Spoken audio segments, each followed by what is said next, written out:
It's the final countdown to the trade deadline, so it's time to lay down some predictions on what the Montreal Canadiens are going to do this year.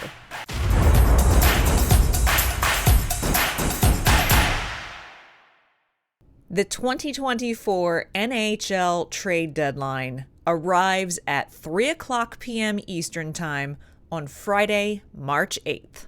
So we're just over a week away. And I don't know about you, but those of us in the media, at this point of the season, we are hitting refresh on Twitter pretty much every 15 seconds to make sure that there's no breaking news happening. So while we're all waiting on the edge of our seats, I'm going to list for you today 4 players currently on the Montreal roster who I think either could or should move by Friday, March 8th. Plus, if you stick around, I'm going to give you a reason why Hughes might be in a bit of a tricky spot in negotiating some trade deals this year. You know, last year, Kent Hughes had already made his one and only quote-unquote big move of the trade deadline season by this time. What, you don't remember the big trade of February 26th, 2023?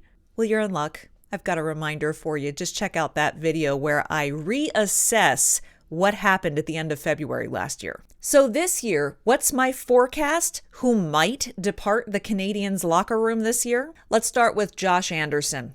Now, this time last year, Kent Hughes was fielding plenty of phone calls on Josh Anderson. In fact, really, Kent Hughes should have moved Josh Anderson last year when his trade value was significantly higher than it is now. This year's version of Josh Anderson has been, let's face it, a bit of a disappointment, to say the least. He went on a 27-game goal drought to begin the season. Then he lit up December with 6 goals, and everyone thought, oh, phew, Josh Anderson is back. Well, now it's been about another 20 games since then, and he's only scored 1 goal in about that time. So that's going to make Josh Anderson a bit more difficult for Kent Hughes to move this season, but he's an important piece to move out if Hughes can get a decent return for him. And part of that is because Josh Anderson has 3 years left on his contract, paying him $5.5 million per year. So no, Josh Anderson doesn't necessarily look appealing per se on the trade market when you look at his statistics just for this year. But I would bet that there are still general managers around the league who understand Josh Anderson's bigger body of work. And they saw also that sample size in December where kind of the Josh Anderson that we are more familiar with was back on the ice. And that might make a team want to trade for Josh Anderson. But it is that salary and that term where things might get a little tricky. And that's part of what I'm going to talk to you about at the end of this video, of where Kent Hughes might have to really kind of get creative when it comes to some of the negotiations that he builds in this trade deadline. Next up, Jake Allen. This 3-goalie rotation has got to come to an end sometime soon. And Jake Allen is quite honestly the best candidate to be moved at this point. Sam Montembeault is obviously who the Canadiens want to run with. Sam Montembeault has a big new contract. And on the flip side of that, Caden Primo, once again, has simply just not shown that he can be a consistent, reliable goaltender at the NHL level yet. That leaves you with good old Jake Allen. He is a pro. He is a veteran. He's got great experience. He's good in the locker room. He's a good mentor for a younger goaltender. And there will be teams who will be sniffing around to pick up a goaltender like Jake Allen. He only has 1 year left on his contract at $3.85 million. And so he is a good piece for a potential trade. However, Kent Hughes has already stated again, no, the 3-goalie rotation isn't ideal, but he's also not going to force a trade. And if he's not getting the right return for Jake Allen, then we might see the 3 goalies remain until the end of the season, and then Kent Hughes will deal with it in the offseason. My third potential player to move, I'm going to keep my reasonings for this one short and sweet, Mike Matheson. And if you missed it just a couple of weeks ago, check out this video right here. I laid out all of my reasons why I think the Canadiens would be better off without Mike Matheson on the roster at this point. That's nothing against Mike Matheson. That's not dismissing the positive contributions that Mike Matheson makes to the team. But there are plenty of reasons why Mike Matheson has been a bit of a liability for the Montreal Canadiens.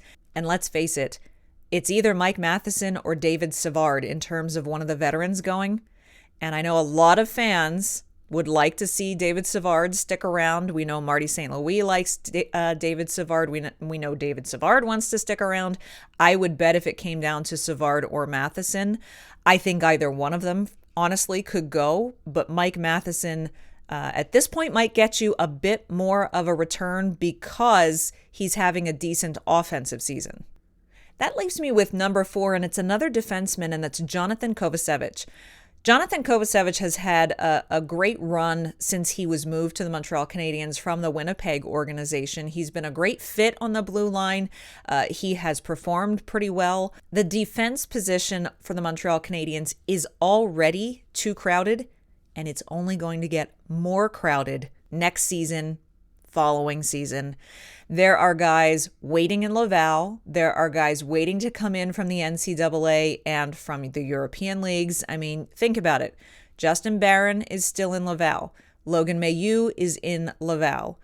We've got Lane Hudson arriving from the NCAA at some point. We have David Reinbacher coming to North America at some point.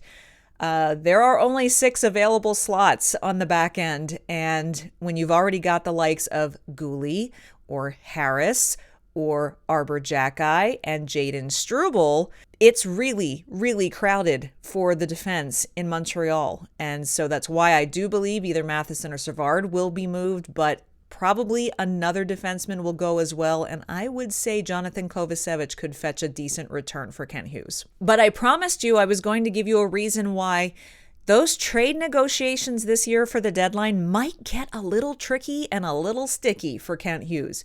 And here's why. If he is going to trade someone like Josh Anderson, like David Savard, those kind of guys who are not only veterans, but they're also eating up a bunch of the cap. Well, in order to trade them out, it is possible, and we know Kent Hughes is open to doing this, that he might need to retain salary on one or more of them, particularly a guy like Josh Anderson. Remember, 3 years at $5.5 million per. Okay, Amy, so they're going to retain salary. If Kent Hughes has the cap space to do that, why is that tricky for this trade deadline? Each NHL team is only permitted 3 salary retention spots per year. And for this year, Kent Hughes has already used 2 of those 3 salary retention spots. 1, because he's retaining salary and paying part of Jeff Petry's salary this year.